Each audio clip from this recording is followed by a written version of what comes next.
Escucha, pueblo mío, mi ley. Inclinad vuestro oído a las palabras de mi boca. Abriré mi boca en proverbios, hablaré cosas escondidas desde tiempos antiguos, las cuales hemos oído y entendido, que nuestros padres nos las contaron. No las encubriremos a sus hijos, contando a la generación venidera las alabanzas de Jehová y su potencia, y las maravillas que hizo. Él estableció el testimonio en Jacob y puso ley en Israel, la cual mandó a nuestros padres que la notificasen a sus hijos, para que lo sepa la generación venidera y los hijos que nacerán. Y los que se levantarán lo cuenten a sus hijos, a fin de que pongan en Dios su confianza y no se olviden de las obras de Dios, que guardan sus mandamientos y no sean como sus padres, generación contumaz y rebelde, generación que no dispuso su corazón ni fue fiel para con Dios su espíritu. Salmos capítulo 78.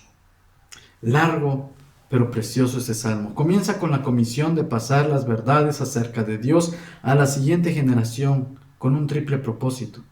Pongan su esperanza en Él, no olviden su intervención y finalmente cumplan sus mandamientos.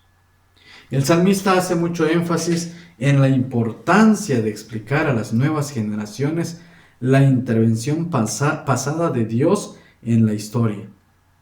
Para ello divide este salmo en varias partes, además de la introducción ya mencionada, y todas ellas están articuladas alrededor de los hechos poderosos de Dios en toda la historia de Israel. Se narran las plagas de Egipto y la poderosa liberación de parte del Señor.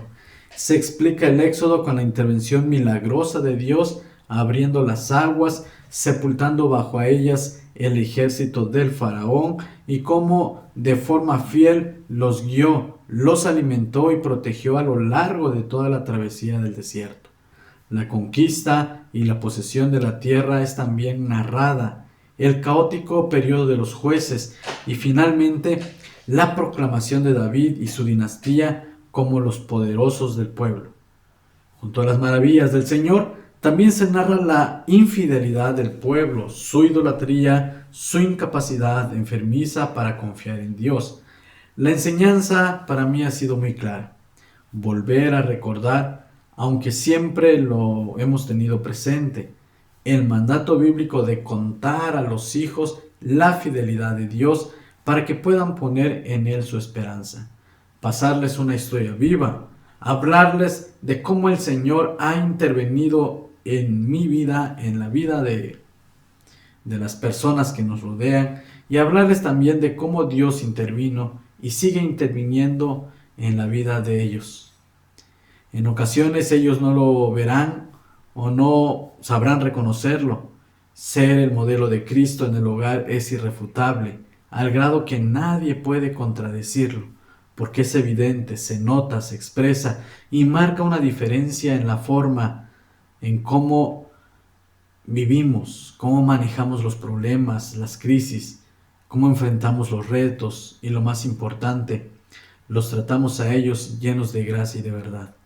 No podemos obligar a nuestros hijos a creer, pero sí tenemos la responsabilidad de dar testimonio, como historias vivas que somos, de que Dios les ama y desea que depositen en Él su confianza. El mundo de hoy está tan carente de fe. En las familias, en los colegios, en las universidades, ya no se habla de Dios.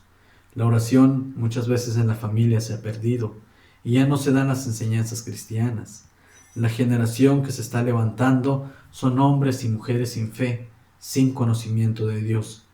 La responsabilidad empieza en el hogar.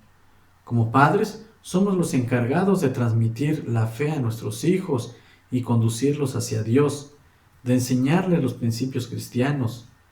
Esos serán su base, una base sólida para enfrentarse a la vida. Sabemos que la fe es personal, porque cada persona es quien tiene la responsabilidad de creer en Dios, pero la fe no es privada. Es algo que se debe publicar, compartir y reflejarse a través de todo lo que hacemos. Debe mostrarse con nuestro testimonio y nuestro ejemplo. Esta generación necesita la palabra de Dios. Es el mejor legado que podemos dejarles. Este pasaje aparece en la palabra de Dios como una advertencia para que no cometamos los mismos errores del pueblo de Dios que fue infiel a Él. Dios ordenó que sus leyes y sus hechos poderosos se transmitieran de padres a hijos, de generación en generación, para que no se olvidaran de Él. Por eso es tan importante la educación cristiana. Es ayudar a esta generación a obedecer y a depositar su esperanza en Dios. Evitar que se olviden de Él y que repitan los mismos errores de sus antepasados. Es importante que aprendan a confiar y a descansar en todas las promesas dadas por Dios en su palabra. ¿Cuánto estamos haciendo para transmitir a la próxima generación la fe en Dios? Recuerden, hermanos, que lo sepa la generación venidera. Amén.